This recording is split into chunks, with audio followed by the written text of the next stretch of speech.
माननीय सदस्यहरू, संघीय संसदको दुवै सदनको संयुक्त बैठकको कारबाही प्रारम्भ हुन्छ। माननीय सदस्यहरू, नेपालको औपचारिक भ्रमणमा रहनुभएका संयुक्त राष्ट्रसङ्घका महासचिव महामहिम एन्टोनियो गुटेरेसलाई संयुक्त सदनको तर्फबाट म स्वागत गर्दछु। Honorable MPs,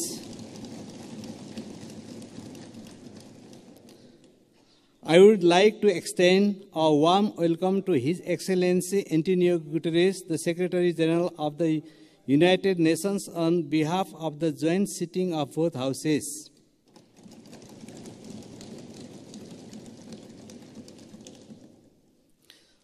माननीय सदस्यहरू, म महासचिव महामहिम एन्टोनियो गुटेरेसलाई संघीय संसदको दुवै सदनको संयुक्त बैठकलाई सम्बोधनको लागि अनुरोध गर्दछु। Honorable MPs, I would like to request His Excellency Antonio Guterres to address the joint sitting of the both houses of the Federal Parliament.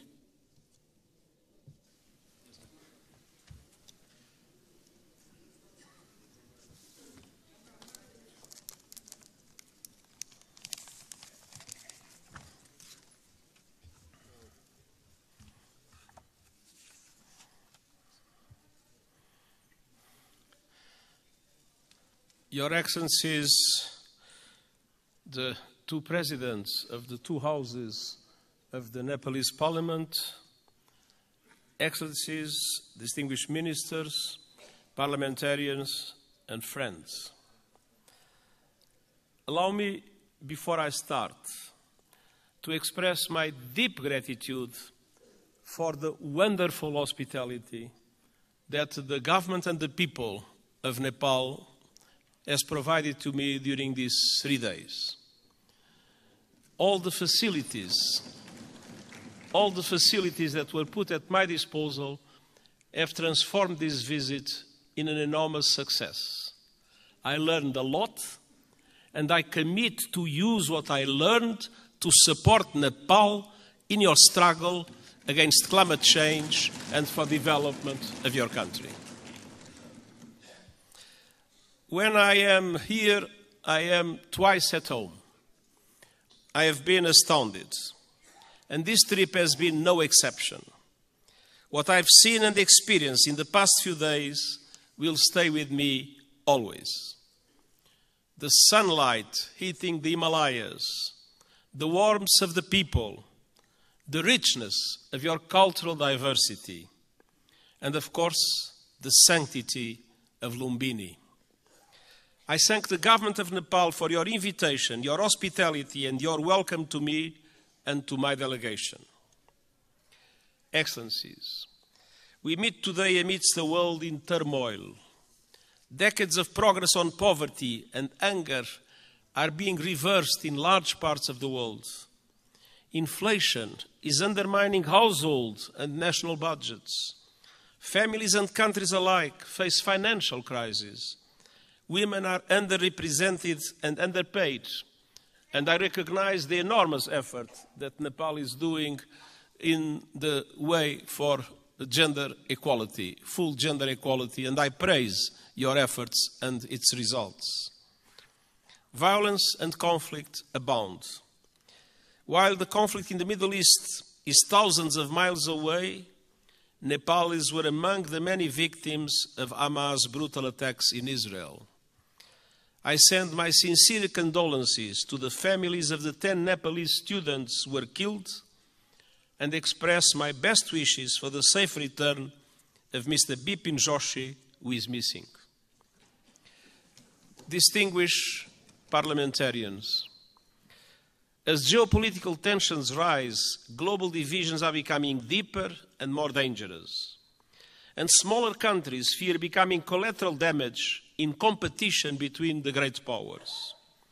And climate catastrophe is accelerating with a deadly force. In responding to this crisis, the world could learn much from Nepal. This country is a promoter of peace, a champion of multilateralism, and a staunch supporter of sustainable development and climate action. Nestled between two great powers, You have forged your own paths to safeguard your sovereignty and your independence. And your journey over the past 20 years has been wonderful to see. A new republic with a new constitution has the UN Charter at its heart. You were quick to embrace the Sustainable Development Goals and are making progress on many of them, independently of the difficult financial conditions that developing countries face in today's unfair world. Your country has successfully calmed the storms of conflict and moved from war to peace, a process the United Nations has been proud to support. Dear parliamentarian colleagues, Nepal does not stand still. Your dynamic story of progress continues today. Your graduation from least developed countries status is imminent, and the United Nations is committed to supporting a smooth transition. And you are preparing the final stages of our Nepalese-led peace process, healing the wounds of war through transitional justice. A process to bring peace to victims, families and communities haunted by questions and scared by injustice, and help put the past to rest. Transitional justice can play a vital role in securing lasting peace, but we all know it's not easy. By nature, it's a delicate and complex process. We know that transitional justice has the greatest chance of success when it is inclusive, comprehensive, and has victims at its heart. When it centers on truth, reparation, and justice, when women participate fully, and when all victims of human rights violations can find meaningful redress. And I welcome efforts here in Nepal to drive progress and find solutions in this regard. And I want to tell you are not alone. The United Nations, respecting the Nepalese leadership of this process, stands ready to support you with your victim-centered process and its implementation in line with international standards, your own Supreme Court's rulings. The United Nations and Nepal are old friends. Our cooperation runs deep.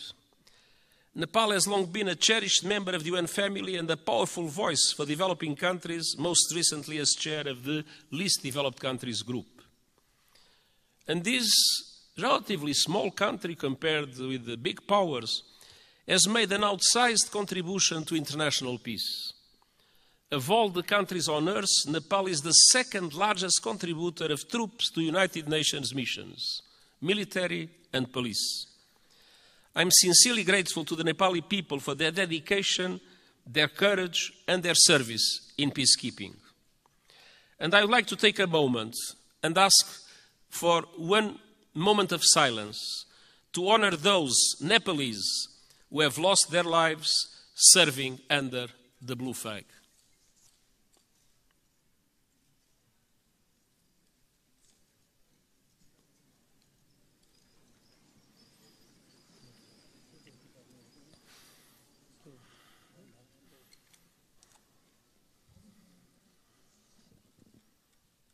हामी मौन धारणको लागि 1 minute साथ दिनेछौँ।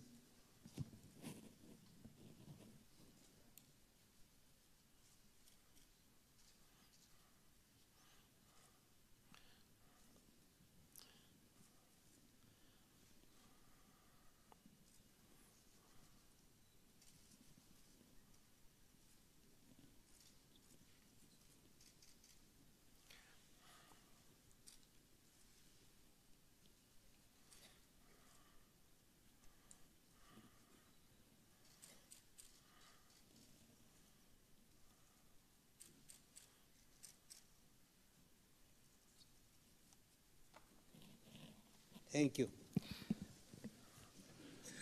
Their memory will never be forgotten, and the United Nations is proud of the exceptional contribution of Nepalese soldiers and police officers in our peacekeeping missions.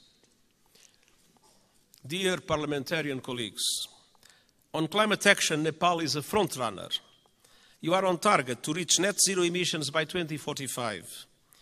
Thanks to extraordinary reforestation efforts, trees now cover almost half of the country. And you are one of the pioneers of the Early Warning Systems for All initiative, which aims to protect every person on Earth by 2027.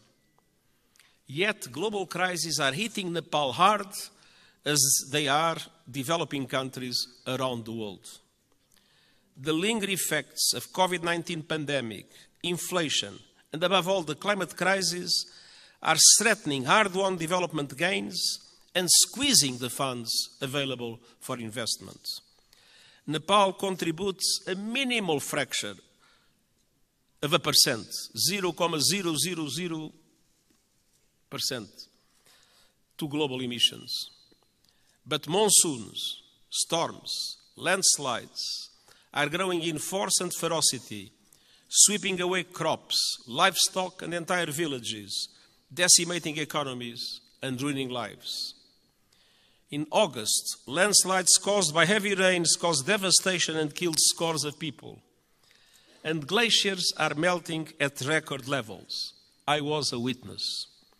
Nepal has lost close to a third of its size in just over 30 years. The effect is devastating. Swollen lakes bursting, rivers and seas rising, cultures threatened, and mountainsides exposed, inflaming the risk of landslides, and avalanche. Threats will continue mounting. Himalayan glaciers provide fresh water to over 1 billion people. As they shrink, so do river flows. In the future, now we have too much floods, but one day in the future, Himalayan rivers like the Indus, the Ganges, and the Brahmaputra will have their flow severely limited. Combined with saltwater intrusion, that will decimate deltas in this region and beyond.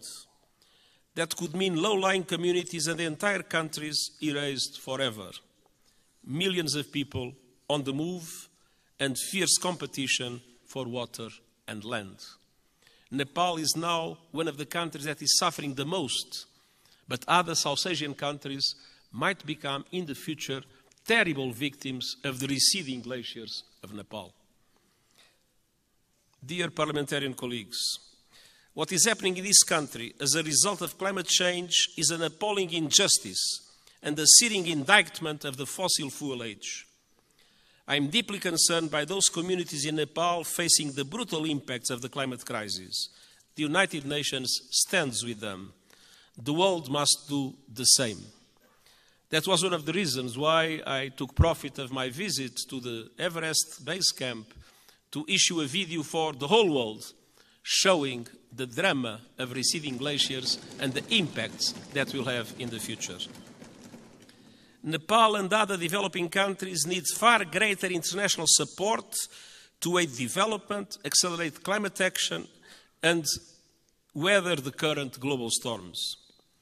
I have proposed a Sustainable Development Goals stimulus that would release at least $500 billion a year in affordable long-term finance for sustainable development and climate action in developing countries like Nepal.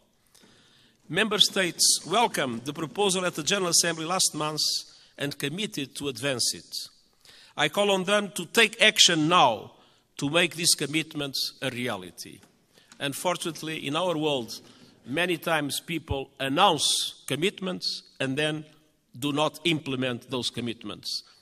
These commitments about finance for developing countries and climate action must be implemented. I urge leaders to act on climate without delay, with the biggest emitters leading from the front. All countries must put the acceleration agenda I propose into effect to limit the rise in global temperature to 1.5 degrees Celsius.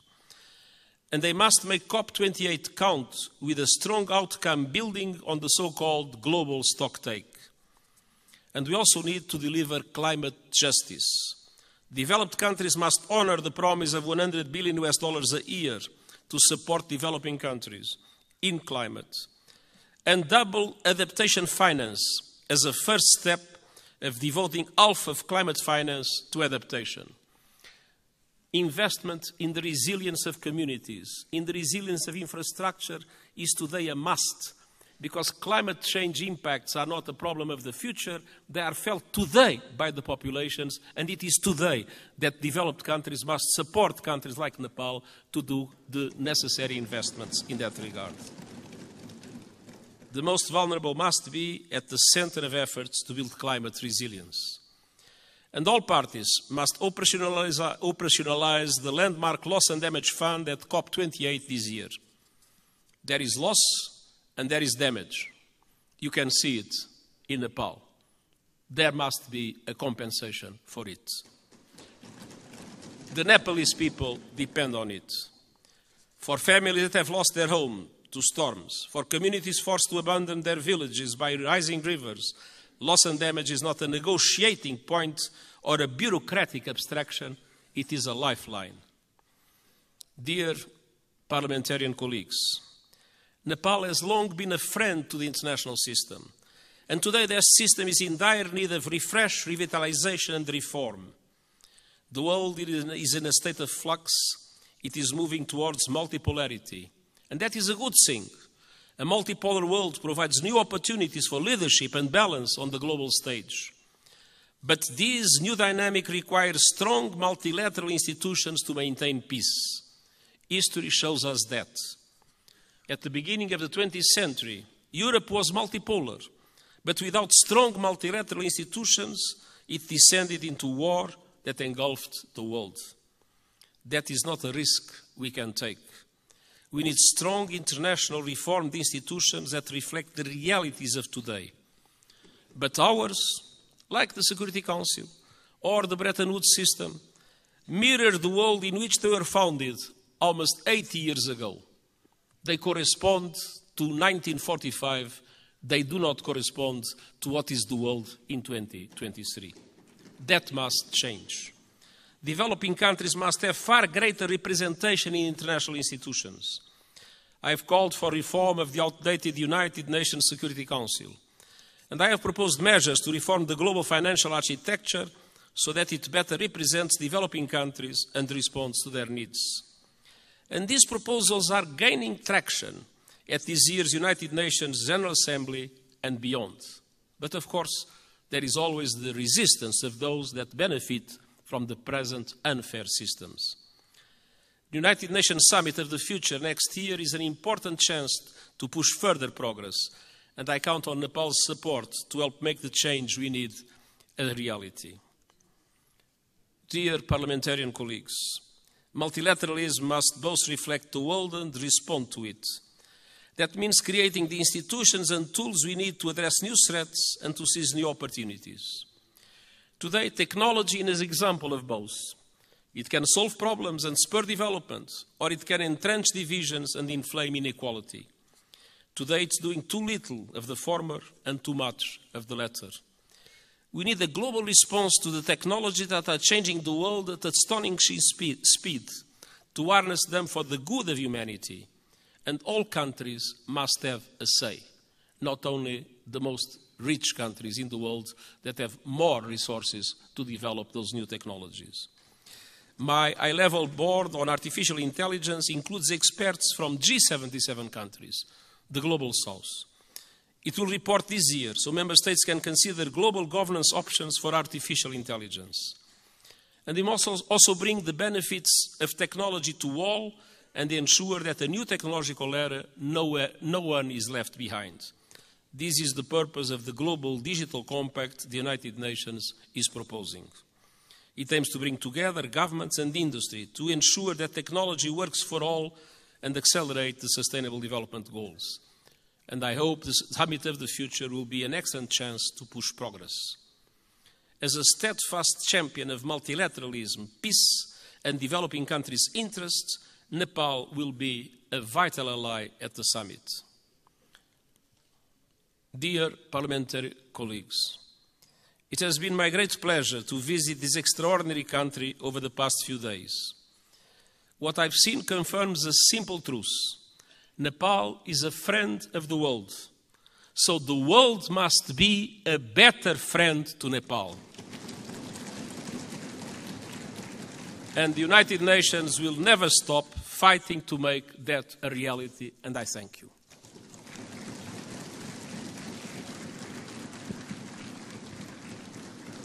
अब म महामहिम Antonio गुटेरेसलाई आसन ग्रहण गर्न आग्रह गर्दछु. Now I would like to request his excellency to be seated.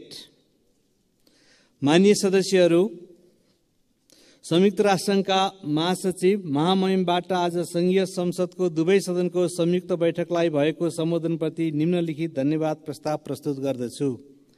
धन्यवाद प्रस्ताव. संयुक्त राष्ट्रसङ्घका महासचिव महामहिम एन्टोनियो गुटेरेसबाट नेपालको संघीय संसदको दुवै सदनको संयुक्त बैठकलाई गर्नुभएको सम्बोधनको लागि संयुक्त सदनको यो बैठक महामहिमप्रति धन्यवाद ज्ञापन गर्दछ.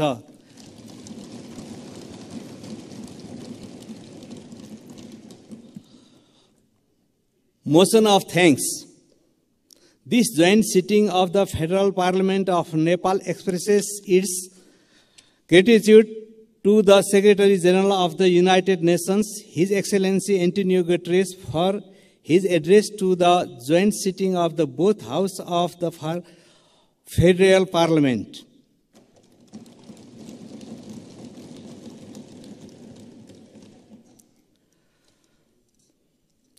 माननीय सदस्यहरू, उक्त धन्यवादको प्रस्तावलाई सहमति जनाइदिनु हुन म आग्रह गर्दछु.